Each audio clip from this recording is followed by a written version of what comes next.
चलिए तब कंफर्ट हैं आप लोग पूरी तरह से। थोड़ा कॉन्शियस रहेंगे क्योंकि आज का टॉपिक जो है ना ये कनेक्ट करेगा आपको आदिकाल और रीतिकाल को और बेस तैयार करेगा आधुनिक काल का। समझ गए ना? तो इम्पोर्टेंट टॉपिक है, थोड़ा ध्यान रखेंगे। और जिसका हम लोग देखेंगे यह हिंदी साहित्य के इतिहास का पोर्शन है। किसका पोर्शन है जी? हिंदी साहित्य इतिहास नहीं, हिंदी साहित्य का इतिहास का तात्पर्य क्या है? खंड क का दूसरा सेक्शन। ठीक है, खंड क में कितना? 2 सेक्शन, एक भाषा विज्ञान और एक हिंदी साहित्य का इतिहास। तो हिंदी साहित्य का इतिहास दूसरा सेक्शन हो गया। और इस सेक्शन में पहला चलता है कौन सा? आदिकाल। पहला है आदिकाल, नहीं पहला सेक्शन है, पहला टॉपिक है। इसके बाद आता है भक्ति काल, नहीं भक्ति काल। ठीक है, इसके बाद आता है रीति काल, इसको बोलते हैं रीति काल। इस तरह हम लोग बढ़ रहे हैं, नहीं। और आदिकाल का समय आप सबको पता है 700 से 1350 ईस्वी का है। ठीक है, इसी के बाद यह बढ़ेंगे 1350 से 1650 का है। ठीक है, और ये देखेंगे 1650 से ये 1850 का है, 1850 ईस्वी का है। ठीक है, क्लियर है जी? यहाँ पर देखेंगे, थोड़ा कनेक्ट कर रहा हूँ, यह यानी पूर्व मध्यकाल का समय है। इतिहास के नज़र से देखें पूर्व मध्यकाल का। पूर्व मध्यकाल का अर्थ क्या है? विकेंद्रीकृत शासन व्यवस्था है। शासन व्यवस्था यहाँ केंद्रीकृत नहीं है, विकेंद्रीकृत है। नहीं, अर्थात आप कह सकते हैं जैसे इस व्यवस्था में आप देखेंगे हर्षवर्धन की मृत्यु हो चुकी है। कब? 647 ईस्वी में। 647 ईस्वी में हर्षवर्धन की मृत्यु हुई है। यानी प्राचीन काल का अंतिम सबसे मजबूत शासक था हर्षवर्धन। और यह मजबूत था, महत्वाकांक्षी था, योग था, कर्मठ था, जिसके वजह से पूरी प्रशासनिक व्यवस्था इसके कंट्रोल में थी। नहीं, यानी कह सकते हैं इसके समय में केंद्रीकृत शासन व्यवस्था थी। ठीक है, केंद्र में मजबूत शासन था और इसके माध्यम से, इसके योग्य नेतृत्व के वजह से दूरवर्ती क्षेत्रों पर क्या किया था? कंट्रोल किया हुआ था। ठीक है, जैसे इसकी मृत्यु हुई तो जो प्रशासनिक अधिकारी थे दूरवर्ती क्षेत्र में वो स्वतंत्र हो गए। मृत्यु के बाद इसके उत्तराधिकारी जो सेंट्रल में बैठे थे ये अयोग्य हो गए।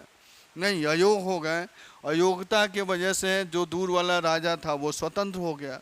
नहीं, प्रशासक था जो स्वतंत्र हो गया। प्रशासक जो स्वतंत्र हुआ तो वह स्वतंत्र या संप्रभु हो गया अपने क्षेत्र में और स्वतंत्र राजा के तरह काम करने लगा, जिसको हम लोग सामंत कहते हैं। नहीं, छोटे राजा या सामंत। और अब देखेंगे इस काल में यह क्षेत्र विस्तार के लिए लड़ाई कर रहा है। नहीं, यह अपना चाह रहा है कैसे हम क्षेत्र विस्तार करें। यहाँ का राजा भी चाह रहा है सामंत ये क्षेत्र विस्तार करें। ठीक है, ये भी चाह रहा है हम क्षेत्र विस्तार करें। तो क्षेत्र विस्तार के लिए ये आपस में भी लड़ रहे हैं और इधर से भी लड़ रहे हैं।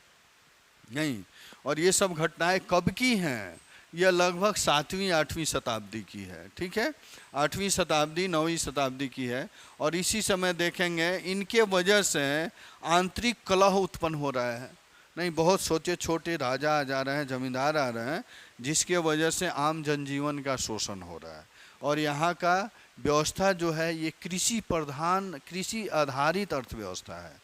कृषि आधारित अर्थव्यवस्था के होने के वजह से एक तरफ जमींदार है और दूसरी तरफ कौन है? कृषक है।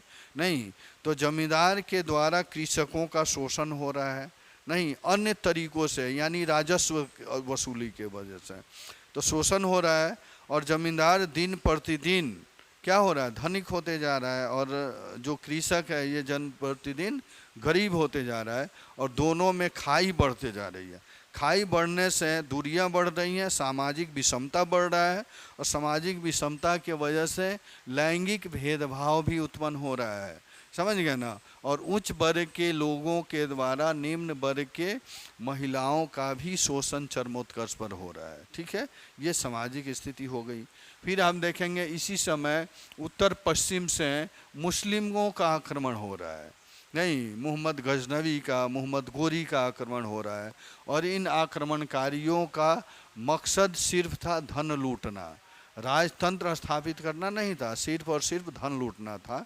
तो ये जब आ रहे हैं तो यहाँ पर छोटे सामंत हैं, इनके पास उतनी क्षमता नहीं है कि इनसे संघर्ष करें या इनको रोकें, नहीं, क्षमता नहीं है। और यह एक दूसरे से सहयोग भी नहीं लेना चाहते हैं। सहयोग लेते शायद इनमें उतनी कैपेबिलिटी होती कि एक दूसरे का सहयोग ले लें और इनको रोक दें तो ये रुक जाते, नहीं। लेकिन इनकी प्रवृत्ति क्या हो जा रही है शोषण की, निजी स्वार्थ की। तो निजी स्वार्थ के लिए यह इससे न मिल करके इससे मिल जा रहे हैं, समझेंगे।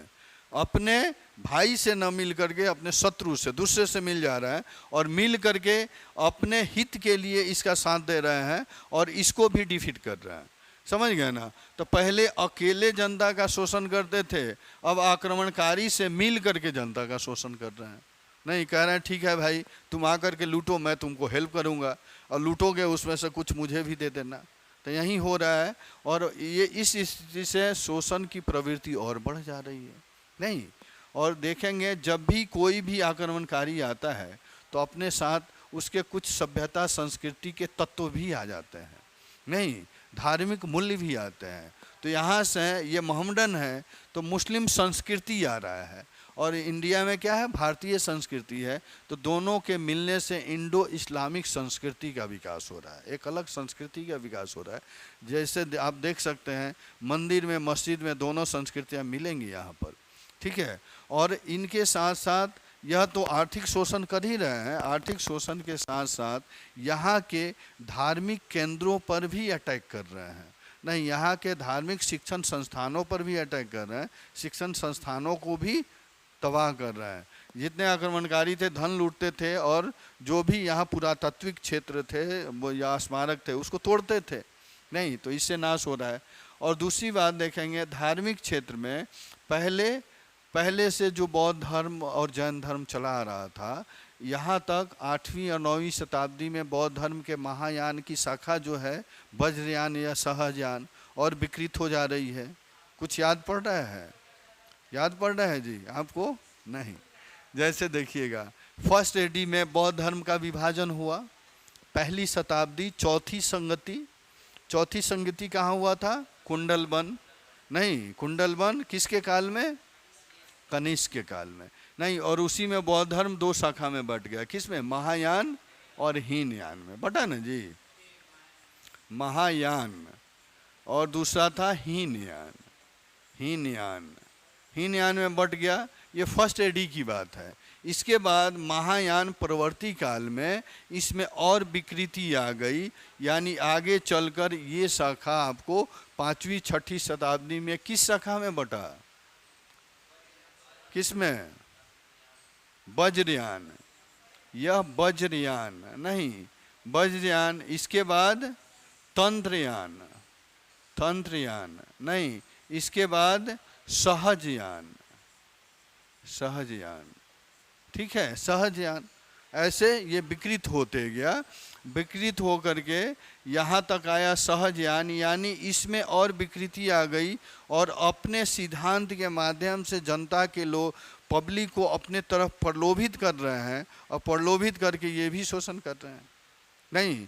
और इसी में देखेंगे कि सहजयान में 2 शाखाएं हो गई, जिसको हम क्या कहते हैं? सिद्ध कहते हैं, सिद्धयान, और दूसरा को कहते हैं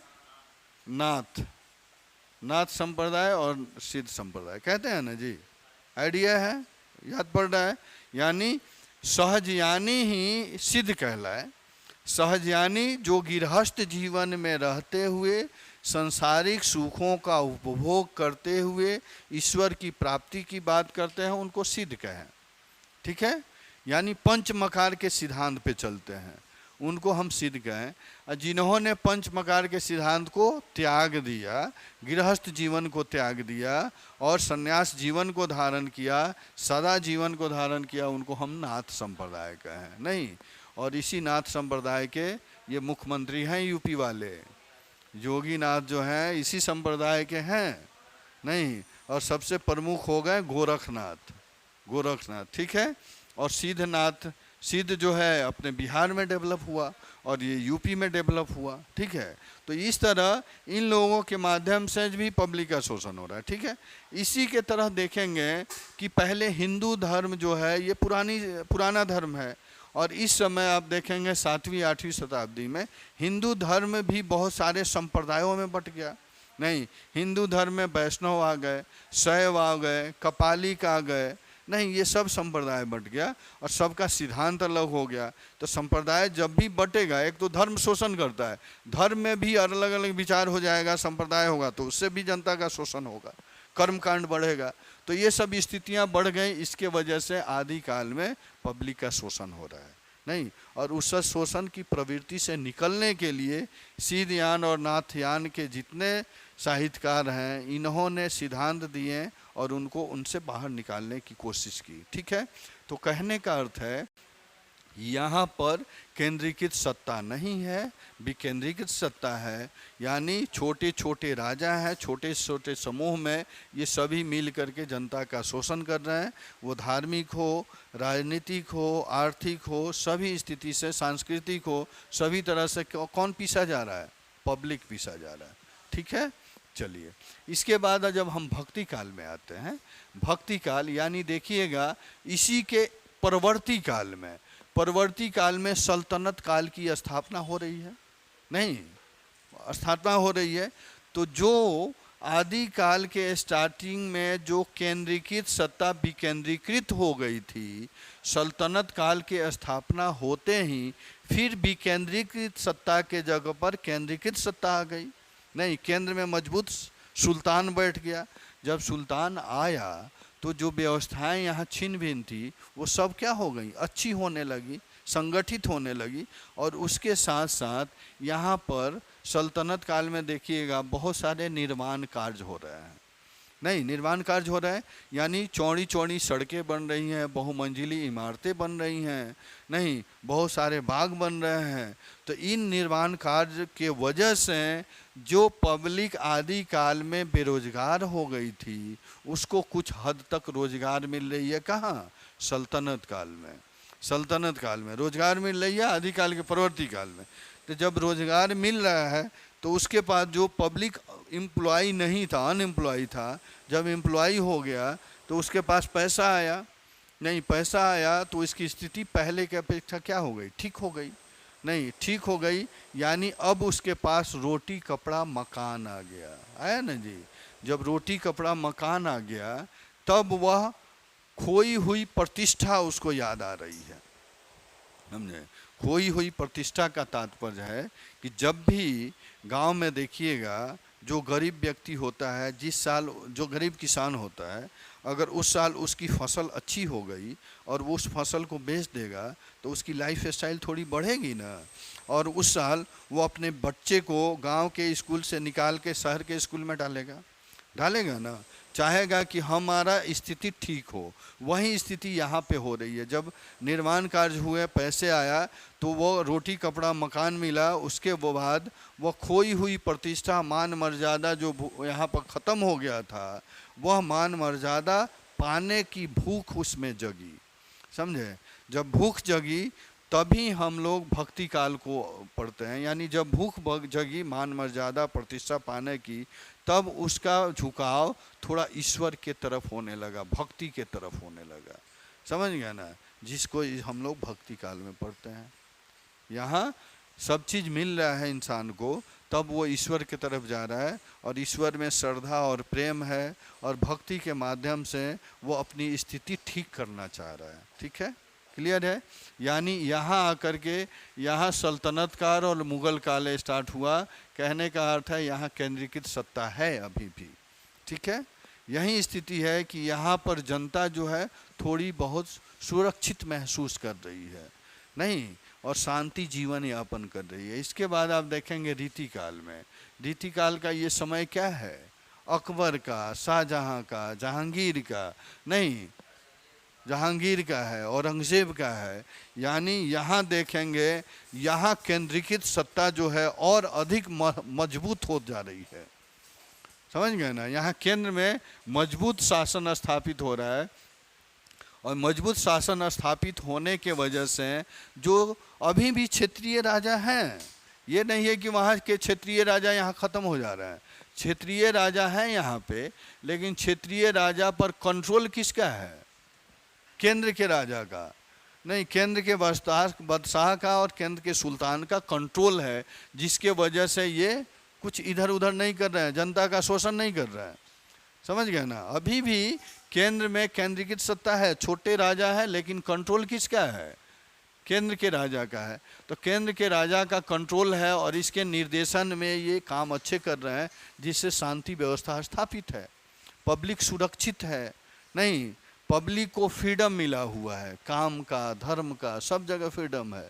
नहीं, मुगल काल में अकबर का रीजन देखिए, शाहजहां का रीजन देखिए, नहीं, उसमें धार्मिक सहिष्णुता भी है, धार्मिक स्वतंत्रता है। यानी पब्लिक को यह स्वतंत्रता है कि अपने इच्छा के अनुसार, अपने आराधना के अनुसार वो ईश्वर को अपना सकता है, धर्म को अपना सकता है। ठीक है, ये सब स्थिति है। लेकिन आप देखेंगे इसके परवर्ती काल में, परवर्ती काल का अर्थ क्या है, जहाँ मुगल काल का अंतिम शासक कौन, यहाँ औरंगजेब की ही अभी बात कीजिए, औरंगजेब तक केंद्रीकृत सत्ता है। नहीं, औरंगजेब की मृत्यु के बाद, नहीं, औरंगजेब की मृत्यु कब हो रही है, 1707 में, 1707 में, 1707 तक स्थिति बिल्कुल नॉर्मल है, सामान्य है, यहाँ पब्लिक सुखी है, संपन्न है, शांति जीवन यापन कर रही है। लेकिन जब यहाँ भी 1707 में औरंगजेब की मृत्यु हो रही है, तो स्थिति यहीं फिर आ रही है ना। औरंगजेब की मृत्यु के बाद जो केंद्र में राजा बैठ रहा है, सब अयोग है, 1707 से 57 तक जाइए, सब अयोग ही राजा है, नहीं, और अयोग है, तो फिर ये जो क्षेत्रीय राजा है ये अपनी प्रभुता फिर स्थापित कर रहे हैं, फिर स्वतंत्र हो रहे हैं, नहीं, स्वतंत्र हो रहे हैं, तो फिर पब्लिक का शोषण होना शुरू होगा। और इस स्थिति में आपको पता है, उस पृष्ठभूमि की ओर याद कीजिए कि यहाँ साहित्यकार कहाँ जा रहे हैं, वहाँ के साहित्यकार, आदिकाल के साहित्यकार कहाँ जा रहे हैं, दरबार में जा रहे हैं। नहीं, यहाँ के साहित्यकार दरबार में जा रहे हैं कि छोटे राजा सामंत हैं, उनके दरबार में जा कर के साहित्यकार दरबार साहित्य की रचना कर रहे हैं। तो उस साहित्य की रचना जब कर रहे हैं, तो साहित्य का उद्देश्य क्या हो रहा है, राजा को खुश करना। नहीं, और राजा कभी तभी खुश होगा जब दो तरह की साहित्य की रचना होगी, एक श्रृंगार परक होगी और दूसरा वीरता प्रधान होगी। नहीं, श्रृंगार परक का अर्थ है जब राजा अपने शयन कक्ष में होगा तो महिलाओं के नक्शिक का वर्णन करेगा, दैहिक सौंदर्य का वर्णन करेगा, ताकि वो राजा खुश होकर के उसको पैसा दे। नहीं, यानी मुद्रा अर्जन, ठीक है। और दूसरा वीरता प्रधान, वीरता प्रधान का अर्थ है कि जब भी वो लड़ाई में जाएगा, युद्ध में जाएगा, तो उसको जोश को बढ़ाने के लिए, उत्साह को बढ़ाने के लिए साहित्य की रचना होगी, जिसको वीरता प्रधान कहेंगे। वही परिस्थिति फिर यहाँ आ रही है, सेम परिस्थिति, ठीक है। वहीं आदिकाल की, प्रवर्ती काल की जो परिस्थिति थी, वही परिस्थिति यहाँ आ रही है। इसलिए रीति काल के साहित्यकार फिर दरबार में चले जा रहे हैं, ठीक है। दरबार में औरंगजेब की मृत्यु के बाद जब ये क्षेत्रीय राजा फिर मजबूत हो गए, क्षेत्रीय सामंत और जमींदार मजबूत हो गए, तो ये साहित्यकार जो पहले आम जनजीवन के लिए काम करते थे भक्ति काल में, जो आम समस्या को दूर करने के लिए काम करते थे, अब वो आम समस्या, जनहित के समस्या से अलग हो करके ये साहित्य लिख चली जा रही है कहाँ, दरबार में। अर्थात ये भी अब दरबारी कवि हो गए। क्लियर है जी पृष्ठभूमि? नहीं, अंतर इतना ही है कि वहाँ केंद्र में राजा है, उसके वजह से कंट्रोल नहीं है क्योंकि कमज़ोर राजा है, और यहाँ केंद्र में राजा है तो वो कंट्रोल कर रहा है क्षेत्रीय राजा को। लेकिन औरंगजेब की मृत्यु जैसे हो रही है तो फिर स्थितियां बदल जा रही है, और साहित्यकार कहाँ जाएंगे, फिर जाएंगे दरबार में, और दरबार में जा कर के वो साहित्य की रचना सिर्फ दरबारी राजाओं के लिए करेंगे। अर्थात यहाँ भी साहित्य की प्रवृत्ति जो हो जाएगी ये श्रृंगार परक हो जाएगी और वीरता प्रधान हो जाएगी आधुनिक काल में। और साहित्य की भी श्रृंगार परक होगी तो वो भी महिलाओं के दैहिक सौंदर्य का वर्णन करेंगे, नक्सिक का वर्णन करेंगे। नक्सिक का अर्थ जानते हैं? नक्सिक तो पूछते नहीं, पूछिए, मैं नक्सिक बोल रहा हूँ तो आप समझ नहीं रहे हैं तो पूछना चाहिए। जो भी शब्द नहीं समझे तो आप लोग पूछा कीजिए, नहीं पूछेंगे तो मुझे थोड़ी समझ में आएगा कि आपको आता है कि नहीं। तो यहाँ पे हम चर्चा करेंगे, एक नख सिख आता है, नख सिख नहीं, नख सिख। नख सिख का अर्थ है पैर के नाखून से लेकर के सिर तक महिलाओं के सौंदर्य का वर्णन, महिलाओं के दैहिक सौंदर्य का वर्णन। नहीं, क्योंकि सामंत जो है सब इनकी प्रवृत्ति क्या हो जा रही है, ऐश आराम की प्रवृत्ति हो रही है, नहीं, और महिलाओं का शोषण कर रहा है, तो इसलिए श्रृंगार परक रचना हो रही है। फिर उसके बाद वीरता प्रधान भी रचना हो रही है यहाँ पे, ठीक है। तो ये परिस्थितियाँ हैं। अर्थात यहाँ पर देखेंगे रीति काल की परंपरा, यानी जो परंपराएं पहले से चली आ रही थी आदिकाल से, वही परंपरा यहाँ दिखने को मिलती है। रीति का यहाँ तात्पर्य है ये परंपरा, परंपरा नहीं, परंपरा जो पहले से प्रचलन में चली आ रही हैं वही परंपराएं यहाँ दिखती हैं, इसलिए हम इसको क्या कहते हैं, रीति काल कहते हैं। रीति मीन्स परंपरा, प्रचलन नहीं, जो प्रचलन था पहले से वही प्रचलन, वही उद्देश्य देखने को मिलता है, इसलिए हम उसको रीति कहते हैं। तो रीति का शाब्दिक अर्थ क्या हो गया, परंपरा हो गया, प्रचलन हो गया। प्रचलन नहीं, पद्धति भी कह सकते हैं, पद्धति, ठीक है। क्लियर है जी, यहाँ तक क्लियर है? कोई डाउट पृष्ठभूमि समझने में? नहीं है, चलिए आगे बढ़े। ठीक है जी, यहाँ तक हम लोग थे। आइए